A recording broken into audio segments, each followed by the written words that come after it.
बिस्मिल्लाहिर्रहमानिर्रहीम। अस्सलाम वालेकुम नाजरीन, बयानिया के साथ मैं हूँ मियाँ हबीब और आज का हमारा बयानिया है पाकिस्तान की मईशत। हमारे हमसाया मुल्क अफ़गानिस्तान की बदलती हुई सूरत हाल के पेश नज़र पाकिस्तान की मईशत पर क्या असरात मरतब होंगे। महंगाई का जिन हुकूमत के काबू में नहीं आ रहा, पेट्रोल एक दफ़ा फिर महंगा हो गया है। पाकिस्तान की मईशत जो है वो आइंदा चल कर क्या सूरत हाल इख्तियार कर जाएगी। इलाकाई सूरत हाल जो है और इलाकाई कशीदगी जो हमें देखने को मिल रही है अफ़गानिस्तान की सूरत में, उसके पिराहे में पाकिस्तान में मईशत पर जो है उसके क्या असरात मरतब होंगे। और इसके अलावा पाकिस्तान की ग्रोथ जो है वो किस लेवल पर है। कहा जा रहा है, हुकूमत का बयानिया ये है कि पाकिस्तान में जो है इस वक्त इकॉनमी जो है वो बेहतरी की पोजीशन में है, वो ट्रैक पर चढ़ गई है। जबकि मुखालफिन और अपोजिशन का कहना है कि पाकिस्तान की मईशत जो है वो दगरगूं ही है।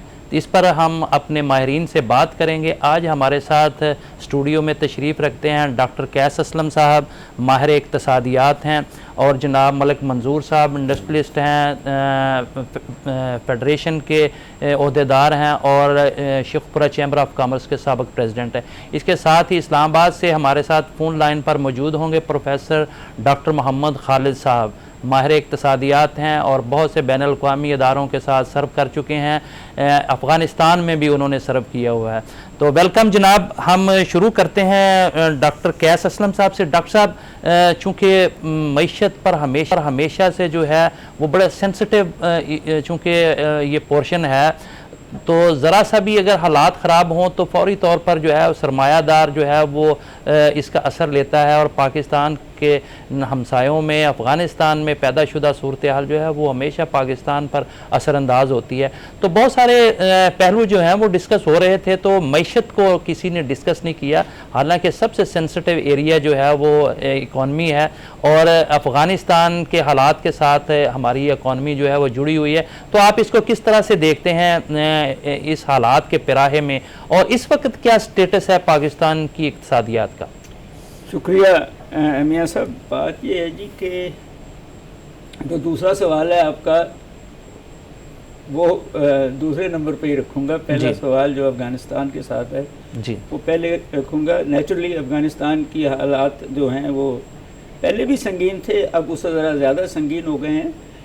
हमारा इस वक्त तक तो सिर्फ इतना ही इशू है कि हमने जो आर्मी अब बॉर्डर पे ले गए हैं उसका ख़र्चा बढ़ गया होगा, उसका डिफेंस अपने बजट पे उसका असर अंदाज होगा।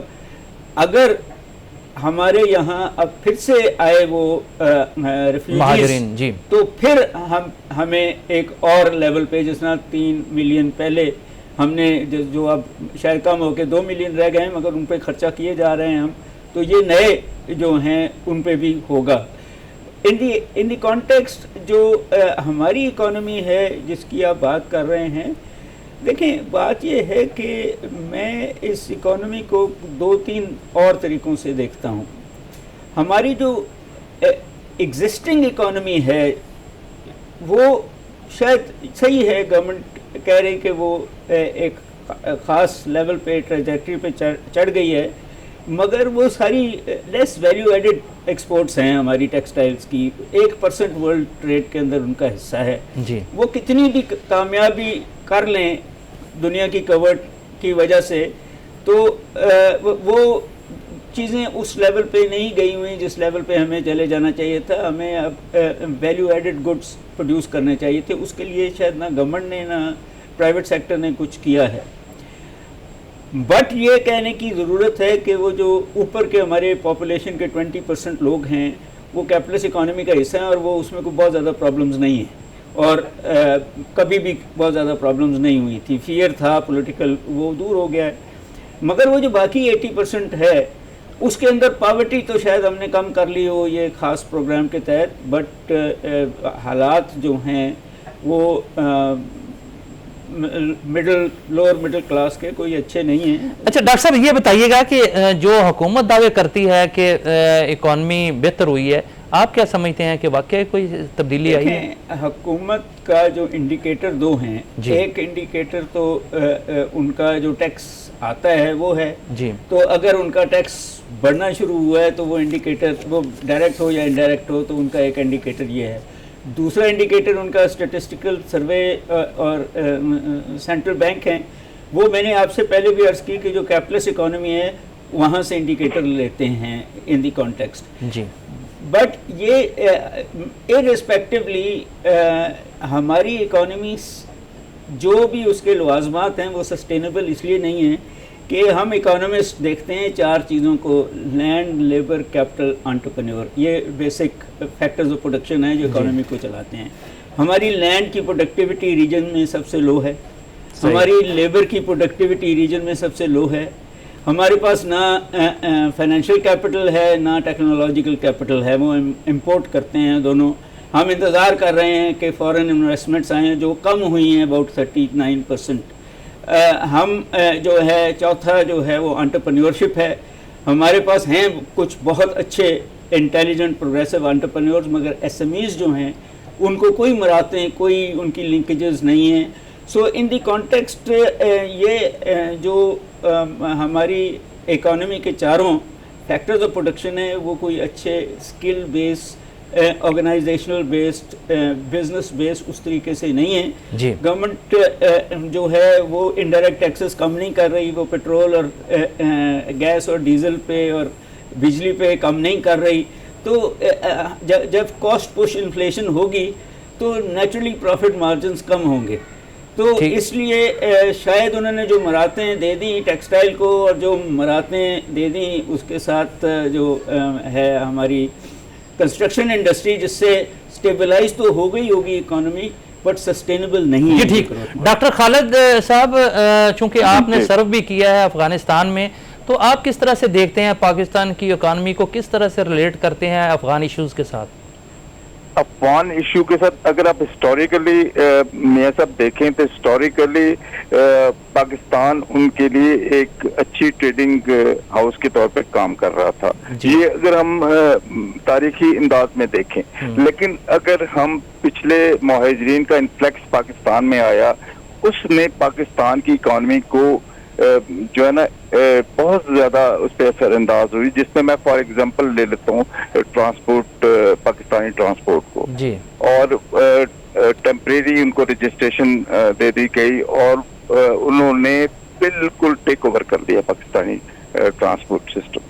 ठीक है, अब मैं इस पे यकीन नहीं करता, ये बात मैंने पहले भी कही कि आपने रिप्ले होना है जो कुछ भी वहां पर, अगर काला जंगी शुरू होगी तो रिप्ले ये होगा कि आपका फिर पेशावर जो है इंटरनेशनल ऑर्गेनाइजेशन का जो हब बन जाएगा और इन्फ्लेक्स।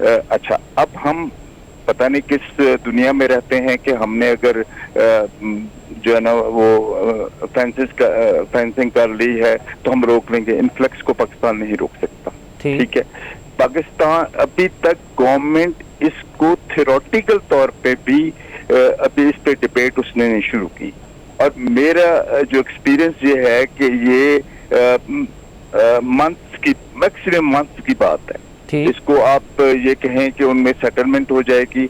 अगर फिर तारीख के दरीचों में हम देखें तो तारीख हमें ये बताती है कि कभी भी अफगानिस्तान जो है वो वन गवर्नमेंट नहीं बनी, हमेशा एक ट्राइबल सोसाइटी है। वो ट्राइबल सोसाइटी डिटेरियोरेट हो गई, तालिबान टेक ओवर कर लेंगे, लेकिन वहां पर सेटलमेंट नहीं आएगी।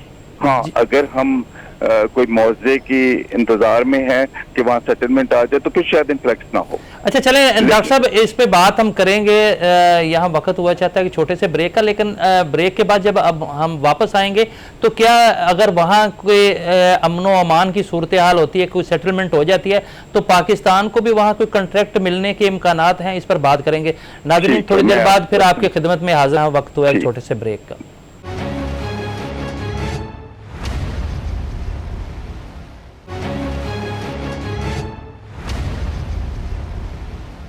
वेलकम बैक नाजरीन, हम गुफ्तगू कर रहे थे अफ़गान इश्यूज़ के हवाले से पाकिस्तान की मईशत की, तो शामिल गुफ्तगू कर लें मलिक मंजूर साहब को। डॉक्टर साहब फिर आपसे बात करते हैं। जी मलिक साहब। जी बिल्कुल ठीक। मियां साहब, जैसे डॉक्टर साहब कह रहे थे कि देखिए पाकिस्तान में जो हमारे इंडिकेटर्स हैं उसमें आता है कि हमने कितना टैक्स कलेक्ट किया। ठीक। ये टैक्स जो है विद होल्डिंग टैक्स है एडवांस। देखिए जब गवर्नमेंटों पे आता है तो वो बिजनेसमैनों को और इंडस्ट्रीज को कहते हैं जी आप सारा साल का हमें एडवांस दे दें, और जो पिछले उनके रिफंड होते हैं वो रोक के तो अपने इंडिकेटर्स बढ़ा देते हैं। ना आपके मुल्क में इनोवेशन है, ना आपके मुल्क के अंदर रिसर्च है। इवन आपकी जो एक्सपोर्ट्स हैं जी, वो अगर आप टोटल कैलकुलेट करें तो आपकी 80% इम्पोर्ट्स हैं, जिसमें चाहे ऑयल भी है, चाहे पावर जनरेशन, जो भी आप करते हैं वो इम्पोर्ट बेस्ड हैं, और 20% या 15% जो है ना वो आपकी एक्सपोर्ट मार्जिन हैं, जिसके अंदर फिर उसी इंडस्ट्रियलिस्ट ने जो है वो गाड़ियाँ भी लेनी है इम्पोर्टेड लेनी है, उसने कपड़े लेने हैं इम्पोर्टेड लेने हैं, तो ओवरऑल आपकी इकॉनमी को कोई फ़ायदा नहीं होता है। हमें खुली आंख से इस मुल्क को देखना चाहिए। हमारे जो सोसाइटी के और इकनॉमिक्स के इंजीनियर्स हैं, जो सोसाइटी को डिज़ाइन करते हैं कि सोसाइटी ने कैसे चलना है, फ्यूचर के चैलेंजेस क्या हैं, उन्हें आंखें खोल के देखना पड़ेगा कि माजी में जो हमने झूठ बोल बोल के कर्जे लिए, जिस मुल्क में अरबों रुपए के कर्ज भी आए और अरबों रुपए की इमदाद भी आई, और उसके बावजूद पावर्टी आपकी बढ़ी। तो हमें इन चीज़ों को गौर करना पड़ेगा कि हमारे वो इंडिकेटर्स जो हैं वो सही भी हैं, या उसके लिए रूट्स भी हमने सही बनाए हैं या नहीं बनाए। अच्छा मलिक साहब, ऐसे माफ़ कीजिएगा, मैं आम आदमी की बात करता हूँ। जो आम परसेप्शन है ना पाकिस्तान में सरमायाकारों की, इंडस्ट्रियलिस्टों की, ताजरों की, वो ये कि ये पता नहीं माशरा है, चोरों का माशरा है, कोई बंदा भी वो सीधा काम नहीं करता। इंडस्ट्रियलिस्ट भी जो है वो टैक्स चुराता है, ताजर भी टैक्स चुराता है, और टैक्स पूरा ना देने की वजह से पाकिस्तान की ये हालत हो गई है।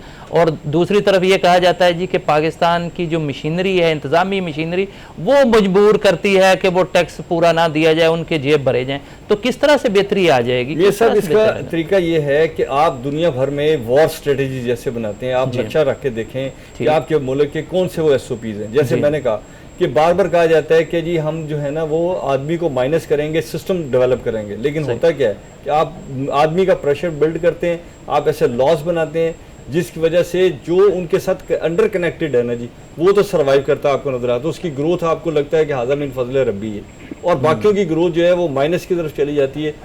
हमें चाहिए कि हम सोसाइटी में 22 करोड़ लोग हैं तो सबको काम करने का इक्वल मौका दें। हम लोगों के लिए ऐसे रूट्स बनाएं कि लोग डिपेंडेंट ना हो कि मेरा कौन वाकिफ है जिसकी वजह से मैं ये काम करवा रहा हूं। मलिक साहब देखें, अगर हम जो हकीकत है उसका जायज़ा लें तो देखा यह जाता है कि तमाम जितने कर्जे हैं वो भी बड़े लोग ले जाते हैं, आम लोगों की रसाई नहीं है वहाँ तक, और मरात भी वो ले जाते हैं। तो आम आदमी किस तरह सर्वाइव करेगा? मिडल मैन जो है खास करके वो कारोबार की तरफ किस तरह आ सकता है? वो इस तरह होता है दुनिया में कि आप जो एजुकेशन देते हैं वो प्रोफेशनल एजुकेशन होती है, टेक्निकल एजुकेशन। आपका सिस्टम उसी के बेस पे डिज़ाइन किया गया होता है। वो बच्चा जो है कल निकलेगा स्कूल कॉलेज से, वो एक काम करेगा, उस काम की जैसे डॉक्टर साहब असलम साहब भी कह रहे थे कि SMEs बनाते हैं। देखिए SME से मुल्क चलता है, छोटे छोटे इन्वेस्टमेंट के साथ, छोटे छोटे कामों के साथ लोग आपस में क्लब करते हैं और सोसाइटी ग्रोथ की तरफ चली जाती है। हमारे यहाँ अनफॉर्चुनेटली हमने हमेशा से बड़े काम सोचे, हमने कहा जी बड़े बड़े काम करने हैं हमने, तो उसका रिजल्ट ये निकला कि आपकी पूरी सोसाइटी कॉम्प्लेक्स सोसाइटी बन गई। और इसमें कोई शक नहीं है कि बहुत सारे चोर जो हैं वो टैक्सेशन में भी हैं और सिस्टम में भी हैं, लेकिन टेक्निकली अगर आप देखेंगे तो आपने उसको रूट किया, आपने उसको डिज़ाइन किया, आपने उसको इज्जत दी, आपने उनके साथ अपने रिश्तेदारियाँ की, आपने सारी जो है प्लानिंग। देखिए मैं ये बात इसलिए कर रहा हूँ कि हम डेली इन चीज़ों को फेस करते हैं और अब तंग आके हम ये कहते हैं कि हमने भी मर जाना है, और जब मरना है तो हमने अपने बच्चों को इस मुल्क में अगर छोड़ के जाना है तो कुछ ना कुछ तो इस मुल्क की बेहतरी और सच बोल के जाएं। ठीक, अगर हम नहीं बोलेंगे तो बर्बादी की तरफ ये मुल्क जी ठीक चला जाएगा। ठीक। डॉक्टर खालिद साहब, आपकी बात चूंकि अधूरी रह गई थी, और क्या पाकिस्तान के लिए कुछ अच्छी खबर भी है ये सारी सूरत हाल में जो अफगानिस्तान में इस वक्त डेवलपमेंट हो रही है? मियां साहब, आपने मुझे कहा कि हमें कॉन्ट्रैक्ट मिलेंगे कि नहीं मिलेंगे, मैं कॉन्ट्रैक्ट को इस पे भूल जाए। अगर वहाँ एटीज हो जाता है, पीस हो प्रोसेस चल जाता है, तो आपकी जो है इंडस्ट्रीज चल जाएंगी। तो सिर्फ इंडस्ट्री फूड आइटम्स नहीं चलेंगी, ऑल इंडस्ट्रीज चलेंगी, जिसमें लाइट इंजीनियरिंग है, स्पेशली लाइट इंजीनियरिंग है और टेक्सटाइल है, उसका भी फ्लैक्स उस तरफ चला जाएगा, क्योंकि उनकी पॉपुलेशन थोड़ी नहीं है, बहुत पॉपुलेशन है, और फिजिबल जो उनको पड़े है, फिजिबल तरीन मुल्क जो है वो पाकिस्तान है, मतलब प्राइसिंग के हिसाब से, कॉस्टिंग के हिसाब से। लेकिन मैं मलिक मंजूर साहब की बात को आगे बढ़ाता हूँ कि SMEs और माइक्रो इंडस्ट्रीज जो है ना, वो अगर आप तारीखी तौर पे देखें तो हमारे 2-3 शहर इस में थे, गुजरांवाला था, फैसलाबाद था, गुजरात था, सियालकोट गुजरात था, ये थे। अच्छा, वो with the passage of time चूंकि जाहिर है उसका आउटफ्लो नहीं रहा, उसकी कॉस्ट ऑफ प्रोटेक्शन बढ़ गई। मैं हमेशा कहता हूं कि हमारी कॉस्ट ऑफ प्रोटेक्शन जब बढ़ेगी तो आप कहीं भी सरवाइव नहीं कर सकेंगे, लोकल मार्केट में भी इवन आप सरवाइव नहीं कर सकते। और पाकिस्तान में 2 मेजर फैक्टर हैं जिसकी वजह से आपकी एनर्जी कॉस्ट की वजह से जो है ना आपकी कॉस्ट ऑफ प्रोडक्शन बढ़ जाती। दूसरी साइड मलिक साहब मुझसे एग्री करेंगे कि जो आपकी जो मॉडर्नाइजेशन है या आप मॉडर्न इक्विपमेंट की बात करते हैं तो वो भी आपकी BMR नहीं हो सकी अभी तक एज ए इंडस्ट्रीज में। वो चंद जो लीडिंग इंडस्ट्रियलिस्ट हैं, बड़े इंडस्ट्रियलिस्ट हैं, वो अपनी मशीनरी को अपग्रेड कर देते हैं जिससे कॉस्ट ऑफ प्रोडक्शन कम नहीं बल्कि ज्यादा होती जा रही है। और ये के रीजंस को आपको कंट्रोल करना पड़ेगा क्योंकि हमारा कंपटीशन इनडायरेक्टली डायरेक्टली जो इस रीजन में दूसरे जो मुल्क हैं अफगानिस्तान की मार्केट में होगा, क्योंकि ईरान ने ये तालिबान के जाने के बाद ईरान और फ्रेंच प्रोडक्ट्स ने वहां पर कैप्चर कर लिए थे। तो ये इसके लिए एक स्ट्रैटेजी, एक बिल्कुल जामे स्ट्रैटेजी की जरूरत है जिसकी इम्प्लीमेंटेशन की जाए, क्योंकि अभी सिर्फ पॉलिटिकल स्टेटमेंट्स आ रही हैं आपकी गवर्नमेंट की। गवर्नमेंट ने अभी तक फोकस अफगानिस्तान को किया ही नहीं है कि उसके आफ्टर शूट क्या होंगे क्या नहीं होंगे, हमने किस स्ट्रैटेजी के तहत काम करना है। ये वक्त आएगा तो जिस तरह हम मैं हमेशा कहता हूँ कि प्लान्स बनाते रहते हैं, प्लानिंग नहीं करते, तो हमारे हर लेवल पे यही चल रहा है। जी ठीक डॉक्टर साहब, चूंकि डॉक्टर कैस असलम साहब हमारे अवाम जो है ना वो उनको इससे कोई सरोकार नहीं है कि अफ़गानिस्तान की क्या सूरत हाल है, वहाँ उसकी वजह से हमारी मईशत पर क्या असर पड़ेगा। हुकूमत के बयानिया की भी उन्हें अभी तक जो है वो कोई फीडबैक उनको नहीं मिल रहा क्योंकि महंगाई दिन ब दिन बढ़ती जा रही है। तो लोग ये समझना चाह रहे हैं कि हुकूमत कहती है कि इकॉनमी बेहतर हो रही है, जबकि ग्राउंड रियलिटीज़ ये है कि चीज़ें महंगी होती जा रही हैं। अभी पेट्रोलियम की कीमतों में भी इजाफा हो गया है, पेट्रोल 119 रुपये लीटर तक पहुँच गया है। तो ज़ाहिर है इसके असरात जो है वो नीचे तक आएंगे, ज़राए नकलो हमल महंगे होंगे तो हर चीज़ महंगी हो जाएगी, फिर प्रोडक्शन में जो है वो लागत बढ़ जाएगी, ख़ास करके बिजली की कीमतों की वजह से। तो क्या हुकूमत के पास कोई ऐसा तरीक़ाकार है कि वो इस महंगाई के जिन को काबू कर सके? शुक्रिया। पहले मैं एक बात कहना चाहता हूँ इर्रेस्पेक्टिव ये कि अफ़गानिस्तान के रेफरेंस में कि ये एक गलत ख्याल है कि अफ़गानिस्तान में तालिबान जीत रहे हैं, दुनिया ने बढ़िया मारना है उनको। अभी तक वो जो मुफस्सल के एरियाज़ हैं वहाँ तो वो दंदना रहे हैं और कत्लो गारत कर रहे हैं, एक भी शहर जो है वो उनके कब्ज़े में नहीं है। और ये मैं बता दूँ कि अगर वो कत्लो गारत बंद नहीं करेंगे तो बड़ी मार पड़ेगी उनको, बट दैट्स माई स्टेटमेंट, अब माने ना माने।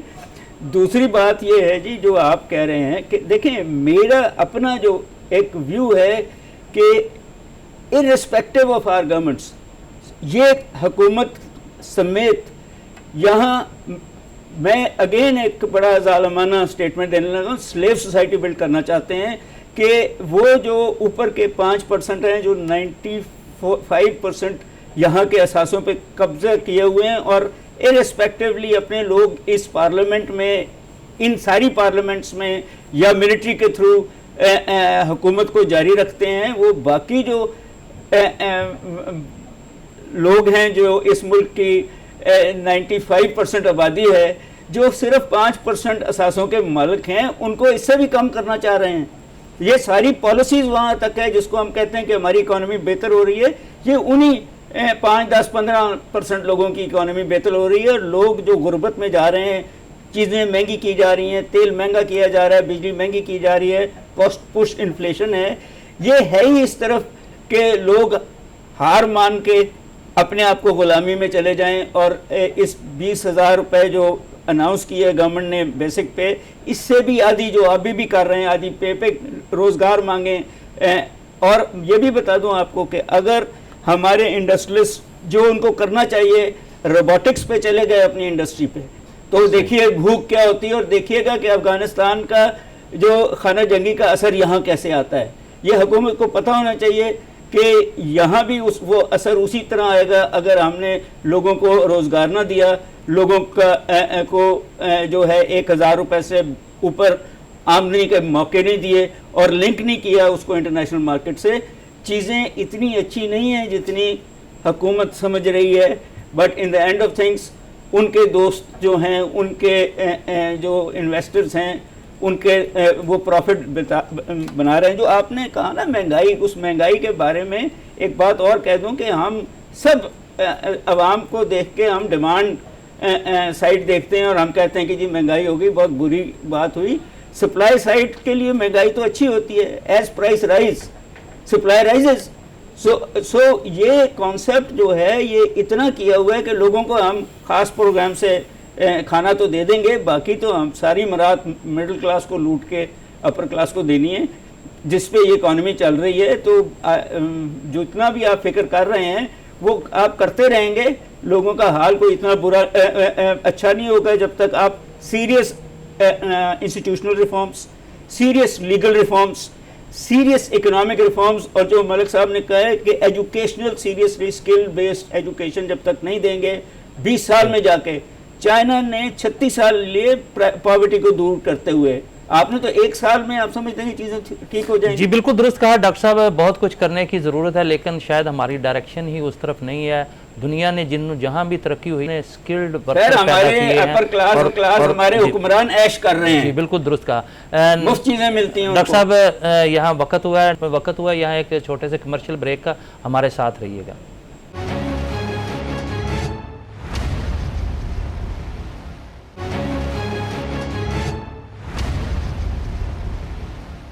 प्रोग्राम में दोबारा खुश आमदीद।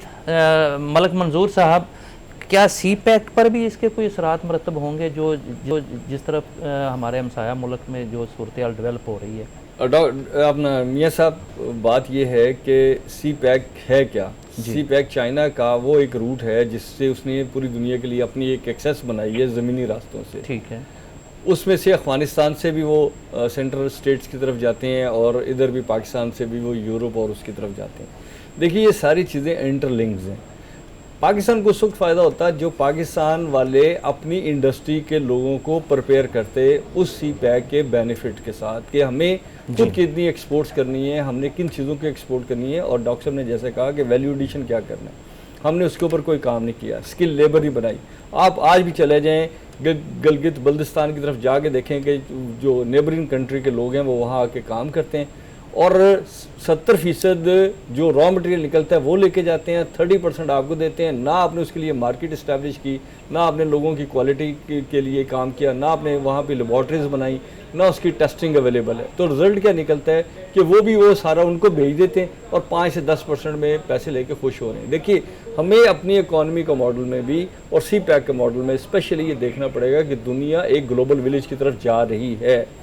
हमें ये नहीं देखना पड़ेगा कि अमेरिका का लेबरर इतना काम करता है, चाइना का लेबरर इतना काम करता है। एक बड़ी मिसाल दी जाती है कि 4 पाकिस्तानियों के मुकाबले में 1 चाइनीज़ काम करता है जी, और 2 चाइनीज़ के मुकाबले में 1 जापानी आदमी काम करता है। तो ये एक कंपटीशन है जो आपने मैराथन में जीतना है। आपको चाहिए कि आप ये करें, लेकिन हमारे यहाँ सोसाइटी में हो ये रहा है। मैं अभी आपसे ईद से पहले की बात करता हूँ। देखिए हम एक गॉड फादर सोसाइटी चला रहे हैं। हम क्या करते हैं, एकदम नोटिस आता है कि कल से आपको गैस नहीं मिलेगी। अब उसका रिजल्ट निकला कि लोगों ने भागम भाग अपनी फैक्ट्रियों को बंद करने से बचाने के लिए या उनकी भट्टियाँ अगर गर्म थी उसको बचाने के लिए एलपीजी की तरफ रूट किया और पता चला कि एलपीजी में मल्टीप्लाइड रेट कमा के लोगों ने एक दिन में ईद से पहले सिर्फ 2 दिन की लोड शेडिंग में लोगों को करोड़ों रुपए का और अरबों रुपए का बेनिफिट पहुँचाया। अब देखिए इन पॉलिसीज़ को कौन मॉनिटर करेगा? देखिए क्या आपकी गवर्नमेंट की ये कैपेसिटी है? हम नीचे को भी रो रहे हैं, ऊपर को भी रो रहे हैं। मसला ये है कि क्या ये गॉड फादर सोसाइटी चलती रहेगी या कहीं इसकी ब्रेक लगेगी? हम इमरान खान साहब से तवक्को रखते थे कि वो आके इंस्टीट्यूशन रिफॉर्म करेंगे जिसकी वजह से इस सिस्टम में पावर्स जो हैं वो तकसीम हो जाएंगी और लोगों के हमने तो ज़्यादा आइसोलेशन पावर दे दी। ठीक। डॉक्टर खालिद साहब, ग्रे लिस्ट हमारे गले का फंदा बनी हुई है। FATF में बहुत कुछ जो भी उन्होंने कहा हमने वो किया, लेकिन इसके बावजूद हमें ग्रे लिस्ट से निकाला नहीं जा रहा। आपने चूंकि इंटरनेशनल अदारों के साथ काम किया हुआ है, तो क्या कुछ और हमें मज़ीद करना पड़ेगा और क्या इससे जान छूटती नज़र आती है या नहीं? मियां साहब, बात इफेक्टिव जो है वो अपेरेंटली ठीक है, कंट्रोलिंग बॉडी है जी फाइनेंस की, लेकिन एक्चुअल एक पॉलिटिकल इदारा है। जी। और जिस तरह आप यूएन को कहते हैं, जिस तरह आप जनरल असेंबली को कहते हैं कि उसमें यूएस कंट्रोल करता है, तो यहाँ भी कंट्रोलिंग फैक्टर फिर हमारी पॉलिटिकल मैनेजमेंट आ गई। सही, ठीक है, हम करते रहें, एंडलेस एक्टिविटी है। आपने बैठे बिठाए वो काम भी कर दिए हैं जो फैटअप ने शायद मांगे भी नहीं थे। ठीक है, आपने बिजनेसमैन को हॉस्टेज बना दिया। ठीक है, आपने वो रूल्स लेके आ गए हैं कि जो अल्टीमेटली पहले इकोनॉमी डाइंग हार्स बन चुकी है और आपने उसको और जकड़ दिया। तो क्या आप समझते हैं कि मईशत जलफ प्रवेश करेगी? No, it's not possible, absolutely not possible. अच्छा, अभी बात हो रही थी कि हम सरवाइव कैसे करेंगे, क्योंकि हमारे एजुकेशनल इंस्टीट्यूशन, खास तौर पे प्रोफेशनल एजुकेशन के जो इंस्टीट्यूशन है यूनिवर्सिटी लेवल तक, वहाँ पर जिस तरह मलिक साहब ने कहा, रिसर्च है ही नहीं। रिसर्च में कंट्रीब्यूशन आएगी ही नहीं। जब कंट्रीब्यूशन आएगी नहीं तो बिजनेस में डेवलपमेंट कहाँ से आएगी, प्रोडक्ट डेवलपमेंट कहाँ से आएगी? जब ये चीज़ें होंगी नहीं तो फिर क्या होगा? फिर आप चल मी टू इंडस्ट्री लगाएंगे और मी टू इंडस्ट्री के बाद आपका एक्सपोर्ट तो आप भूल जाएं, क्योंकि वैल्यू एडिशन तो है ही नहीं। आप फिर जो है ना बैकिंग करते रहेंगे। फैटअप आपको किनारे लगा देगा। आपकी टोटल जो है ना बिजनेस कंट्रोल, वो उसमें ऐसे रेगुलेशन लेके आ गए हैं कि जहां ऑटोनॉमी होगी। जब ऑटोनॉमी नहीं होगी तो आप उनको सेटिस्फाई कभी भी नहीं करेंगे। मियां सब कर ही नहीं सकेंगे आप कभी, और अभी आप कर सकें? नो, पॉसिबल ही नहीं। तो आपने 26 किए, उन्होंने आपको और 26 की तरफ लगा दिया। तो ये एंडलेस प्रोसेस है। इससे बाहर निकलें और इकोनॉमी को फाउंडेशन पे लेके आए, तो तब आप बचे। जी ठीक हो गया। आपको जी फरमाएं।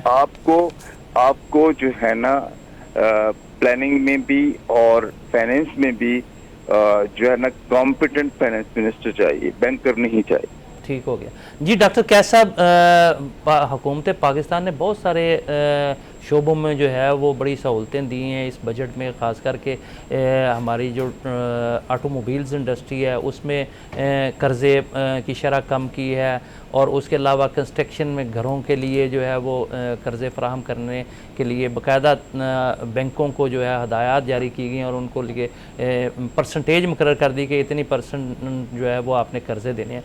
क्या इससे कोई इकॉनमी में बेहतरी आएगी या सोसाइटी में इससे कोई बेहतरी आएगी? ये बात सही है। आप जब इंजेक्ट करते हैं, ये इकोनॉमी में इंजेक्ट करने के तरीके हैं, और वो ग्रोथ जो है वो जिसको हम रिपल इफेक्ट कहते हैं, लोगों तक जब आते हैं पैसे, तो वो घर बनाए ना बनाए उस पैसे से कुछ चीज़ें तो खरीदेंगे ना। जो वॉप्ड इशू है वो ये है कि छोटी गाड़ियों के टैक्स आपने जैसे कहा कि कम कर दिए, बसों के तो नहीं किए। आम आदमी ने तो बसों पे चलना था ना। सही है। तो हम एक खास मिडिल क्लास को के लिए काम तो दे रहे हैं, हम आवाम के लिए नहीं दे रहे। आवाम को हमने शायद वो अब मोटरसाइकिल्स आ गई हैं, वो इलेक्ट्रिक मोटरसाइकिल्स के, मगर ये जब आप इकोनॉमी की बात करते हैं तो ये इंपोर्ट सब्स्टिट्यूशन है।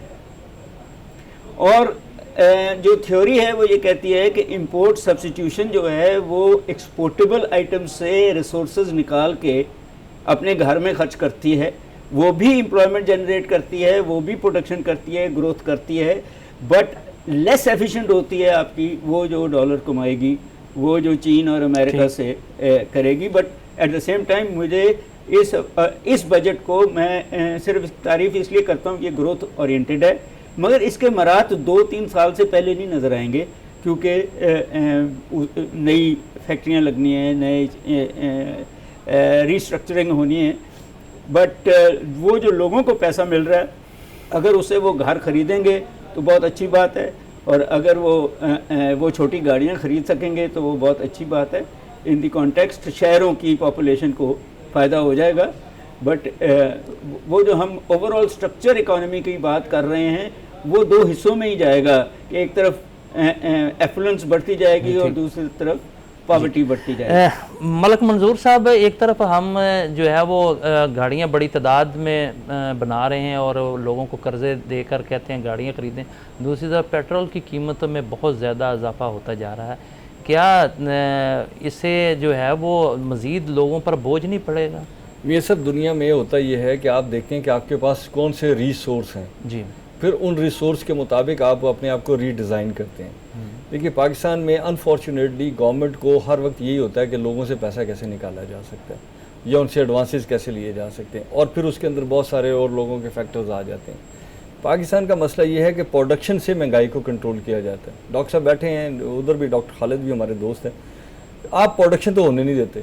आप मुझे बताएं कितने लोग हैं जो इंडस्ट्री लगाना चाहते हैं? अच्छा नहीं, हुकूमत ने तो बड़ी सहूलतें दी है इंडस्ट्रियलाइजेशन के लिए, लेकिन क्या सर जो गवर्नमेंट ने सहूलतें दी है मियाँ साहब वो कंस्ट्रक्शन इंडस्ट्री को दी है और उनको कहा गया है कि 38 इंडस्ट्रीज को फ़ायदा होगा। लेकिन आप देखें कंस्ट्रक्शन इंडस्ट्री आज यहाँ है कल कहीं और होगी, लेकिन जो फैक्ट्री है वो अपनी प्रोडक्शन करती रहती है और वहीं पर रहती है।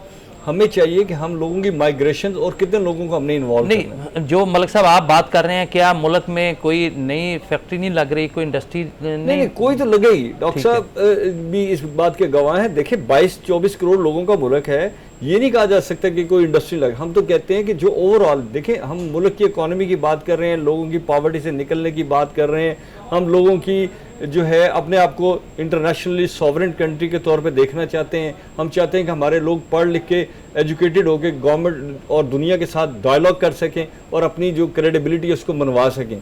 हम तो उस पैराए में देख रहे हैं ना जी, वरना रोटी तो शायद मांग के भी बंदा खा लेगा, चोरी करके भी खा लेगा, किसी को धोखा दे के भी खा लेगा। ये नहीं कहा जा सकता जी कोई भूखा नहीं सोता।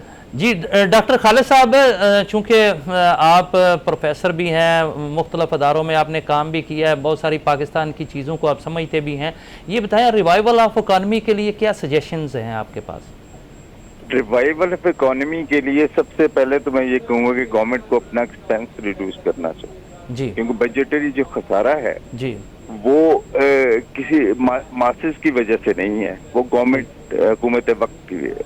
अब डॉक्टर साहब ठीक कह रहे हैं कि बजट में इन्होंने एक प्लानिंग दी, सब कुछ हुआ, ठीक है। और दूसरी बात मैं डिफर करूंगा मलिक साहब से कि कंस्ट्रक्शन इंडस्ट्री में जो मराहत उन्होंने दी वो कितने % लोग अचीव कर सके या कौन से ग्रुप उसको अचीव कर सके। उसको जाहिर है बड़े ग्रुप्स ने अचीव किया, कुछ तो एक्टिविटी चली, लेकिन ये सस्टेनेबिलिटी नहीं है। सस्टेनेबल जब तक आप पॉलिसीज को नहीं बनाएंगे, उसकी इम्प्लीमेंटेशन को यकीनी नहीं बनाएंगे।